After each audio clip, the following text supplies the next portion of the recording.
ములుగు జిల్లాలో అక్రమంగా తరలిస్తున్న కలపను ఫారెస్ట్ అధికారులు స్వాధీనం చేసుకున్నారు. వెంకటాపూర్ మండలం బండ్లపహాడ గ్రామం సరిహద్దు ప్రాంత అడవి నుంచి అక్రమంగా కలప తరలిస్తున్నారన్న సమాచారంతో ఫారెస్ట్ అధికారులు బిలుగు కలపను తరలిస్తున్న 5 ఎడ్ల బండ్లతో పాటు 5 వ్యక్తులు అదుపులోకి తీసుకున్నారు. స్వాధీనం చేసుకున్న కలప విలువ సుమారుగా 2 లక్షల రూపాయల వరకు ఉంటుందని, అక్రమంగా చెట్లను నరికిన కలపను తరలించిన వారిపై పీడీ యాక్ట్ నమోదు చేస్తామని ములుగు ఎఫ్ఆర్ఓ డోలి శంకర్ తెలిపారు.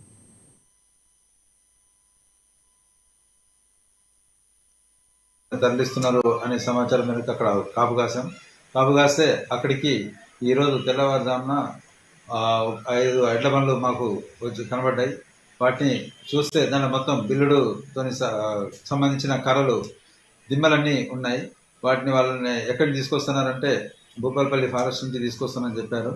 వాటిని ఏం చేసాము, వాళ్ళని స్వాధీనపరుచుకొని మనుషులను స్వాధీనపరుచుకొని తీసుకొని రేంజ్ కార్యాలయంకి ములుగుకి తరలించడం. మొదటి నుంచి వాటి వాల్యూ తీస్తూ ఉన్నాం. సుమారు 1,50,000-2 లక్షల మధ్యలో వస్తుంది. ఒక బిల్లుడు చెట్లు నరికేసి